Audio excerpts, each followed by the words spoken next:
Hey everyone, welcome to Booster Tutor. I'm Brandon and Masters 25 is out. Hopefully you got a draft.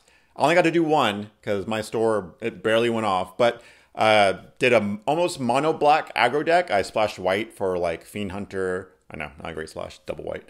And the Path to Peace. But yeah, I went 3-0. It was awesome. On paper, it didn't look that great. But in practice, it just like kept getting under everything. Just nicking down on life, finally getting them. So yeah, wasn't the funnest deck, but it got there, so there you go. So what we're going to do now is do some cracker packs. We're going to open 2 packs, figure out what our pack 1 pick would be, because there's a ton of like powerful cards in this set. Maybe not always go mono on black, but it's a pretty good idea. So let's open these up, figure out what we get.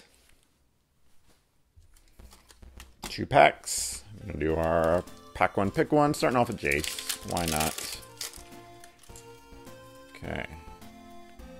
Token foil is a black card. Ruthless Ripper. Okay. Pretty good draft card. And our rare is Artifact. Relic? No. Resonator. Okay. Interesting draft card. There we go. Our token. A green foil. It is. Ooh, Utopia Sprawl. Very nice. And our... Oh, it's a land. So, it's a Rugged Prairie. Rugged Prairie called it. Okay, so, good pack. Value pack right there. Nothing really you want to take first pick so far. Unless you want value. So, let's go in discussion. We'll check out those commons and commons. See what our pack 1 pick 1 would be.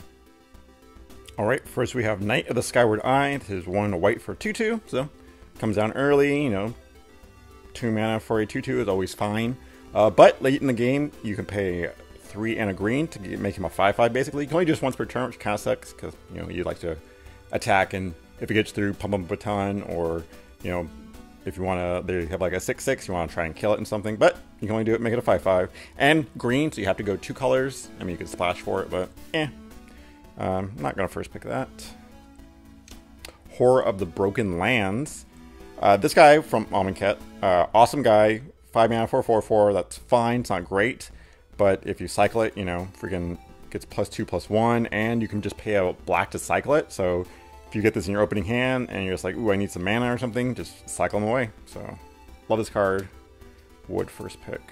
And it's in black, which is super good in the set. Pyrehound, it's an okay guy. I mean, it has a trample, which is nice, because you'd be putting 1/1 counters on him, making him bigger, so he has like a way to get through. But you have to have like a ton of instants or sorceries, so if you don't have that many, I mean, kind of just 4 mana for 2/3 with trample isn't great, so I'm not gonna first pick it. Speaking of instants, Active Heroism, you know, 2 mana, little combat trick. You attack with your guy, they all out attack, and you're like, boom, this, untap your guy, gets +2/+2, it can block 2 creatures, so not a bad little combat trick. Not gonna first pick it, but if I had a white deck, totally would play it. Ember Weaver, 3 mana for 2/3 with reach, that's fine, but if you're red permanent, it's a 3/3, so that's nice. You can block for days and get things that are just going to kill you in the sky. But once again, gotta be 2 colors. So, so far in this pack, it's okay. I think I'll put it over just because that reach I really like. Retraction Helix, it's, you know, the instant from the head, like, one with Heroic was really good. But in this set, I mean, Horseshoe Crab, I guess. That's, you know, nothing too exciting there. Prophetic Prism, mana fixing, always nice, get to draw a card.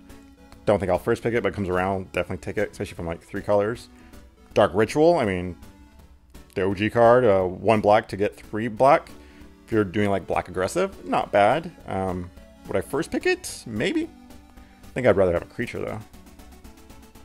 Path of Peace, 4 mana removal, always nice. The gain life, you know, kind of sucks, but if you're getting rid of like their bomb, you'll, you know, happily give them 4 life. Lol, and it's just, you know, a fog that you can cycle. Not that excited by it. Cycling's nice, but still not excited. Zada, I don't know. I mean, it's uncommon now, which is nice, so you get multiples, but I still just not excited with this card. 4 mana for a 3/3, and it just like copies it to all the creatures like an instant that targets it. It's okay, but nothing I really want. Ooh, Kongming, Sleeping Dragon. So this guy, a little fragile, costs 4 mana, the double white kind of sucks, but gives all other creatures +1/+1. That's good, especially if you're like you know, tokens, not too much tokens, but you have small guys going aggro, you end with this, boom. Kavu Predator, 2 mana for a 2/2 again with Trample. And if they gain life, put a +1/+1 counter on it. I mean, there's some life gain in this, there's not a ton, so I don't know how great this would be. Just play it as a 2 mana 2/2 with Trample, but that's not very exciting, or first pickable, I'd say. And then Resonator, 2 mana, pay 2, tap it, copy target trigger ability you control. You may choose new targets for the copy. I mean, trigger ability, it's very limiting. Got a Planeswalker, sure, or something, but like Predator, they gain life, you get 2 counters. I mean, it's okay. Not gonna first pick it though. Oh, and Ruthless Ripper is our foil. This is the morph card where if you unmorph it, the target player loses 2 life. In black aggro, awesome. I had like 3 of these. Just that's 6 life total right there. Then the death touch comes up and you're just killing, like, say they have a wall and you're like, oh, I gotta do something about this. You attack with this, then flip it, and it's dead. It's kind of like removal if you can get them with a morph. So I love that card. If I take this, then give them these 2 up, which, I mean, they might come back around, one of them, but still. Ember Weaver, you're nice, but you're not gonna hang here. I think out of these, as much as I love black, I think I like the Sleeping Dragon just because it pumps all your other creatures, and that's always great. Though Path of Peace, removal, nice. It's a little slow, but it's removal, so who cares? But yeah, I think you take the Sleeping Dragon and, you know, just have all you guys be really big, or at least somewhat bigger. Okay, Dirge of Dread. I mean, fear, and you can cycle it. Not that big of a fan of this card. Love the art, but it's just like, it costs too much. Sorcery, don't care. Balduvian Horde, you know, good old awesome card. Not anymore though, because that discard at random. Ugh, not good. And it's just, you know, 4 mana 4/5/5. Great, with a downside. God's Willing, fine combat trick. Fine, just like if they try to remove a creature of yours, you use this. You get to scry one. Nice little card, but not gonna first pick it. Core Helm Guy. 2 mana for a 2/1's always fine, and the fact that late game you can just make your biggest guy unblockable, so good. Not gonna first pick it, but really good if you can get some, like, stall the game to get big creatures out. Giant Growth, I mean, once again, you know, OG card, but just, I mean, it's fine. It's a combat trick, +3/+3. Not gonna first pick it. If you're in green, I mean, you probably run at least 1, but sometimes you might just cut it too if you have better cards. Relentless Rats. Do you go to Relentless Rats? Probably not. You might see like 2 or 3 of them, but you're not going to see like 11 of them. So yeah, if you see 3, that'd be what, 5/5 if you had all 3 of them out. But how often is that going to happen? Just don't bother. Kindle, I mean, somewhat removal. It at least deals damage, so that's always nice to target creature or player. It's only 2 mana, so yeah, I'd do that. It's 2 mana to do 2 damage, and it could get bigger. Could be like 6 mana. Who knows? Sift, 4 mana to draw 3 cards is always nice, and discarding 1, I mean, usually gonna get a land or something you don't need. Sorcery, which, you know, kind of sucks, but who cares? You're drawing 3 cards for 4 mana, so I like it. Don't know if I'd first pick it though, but we'll put it over there because it's pack. Primal Clay, oh, so used to be a powerhouse, now it's just 4 mana for 3 bad choices, so not gonna first pick this. That's probably why it's common now. Woolly Luxodon, I mean, it's a fine card. Yeah, a couple in there, more from at 6. Pretty big beater, no evasion though, so it gets blocked easily. And yeah, it's a fine card. I'm not gonna first pick it though, but I wouldn't mind running one in a green deck.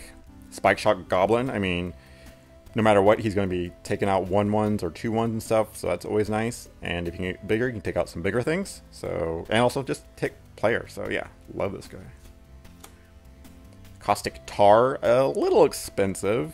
6 mana. I mean, you gotta have a really like controlling deck and just to try and get this out and then start making him lose 3 life, which, you know, will eventually win you the game. It's just that super slow. I think this format's a little too fast for that. Fierce Empath. May search your library for a creature card with mana cost 6 or greater. Reveal it, put in your hand, then shuffle your library. It's okay. 3 mana for 1/1 that gets to tutor a big creature. That's nice, but then they're going to know what's in your hand for like the next 4 or 5 turns because you're not able to play it just yet. So, it's okay. I'm not going to first pick it though. Rugged Prairie, hey, for value, I guess. I mean, it's like $9 or $10. I mean, you're not going to first pick this. It's just mana fixing. And it's for Boros colors, so I'm good. Utopia Sprawl.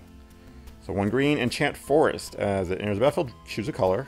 Whenever enchant Forest is tapped for mana, its controller adds 1 mana of the chosen color to his or her mana pool. So, mana fixing, a little mana ramp there. I like it. Don't know, I'm not going to first pick it. I first pick this foil because it's pretty and, you know, like 15 bucks, but nope, not for draft. So, pretty easy pick here. Mold, I mean, 2 damage, that's fine. It's nothing great if you can get like a bunch of them, sure. Sift is nice too, but Spike Goblin, just gonna like wreck people's day with just doing 1 damage. In combat, if you block with a 2/2 and they have a 3/3, then you can just do this and kill the creature. He does so much work. He's really good. I like him a lot. Alright, there we go. As I always say with master sets, take the money card if you can, because the drafts are expensive. You're trying to at least get some value back. And if you're taking a card that's like good for your deck, like, oh, this will make my deck better, then I could win. What are you winning for? You're winning for packs to hopefully open something good. So might as well just cut out the middleman and just take the good card now. And hopefully, hey, your deck will still be good and you can win some extra packs too. So that's what I always say. Remember, I have a Patreon, patreon.com/BoostedTutor. Go there, donate $2 or more. Get entered into a drawing to win all my crack packs for the month. So that's going to be 6 packs of Masters 25. Whenever I open, going to some lucky winner. If you want to follow me on Twitter, Booster_Tutor, and see you next draft, Boosteroos.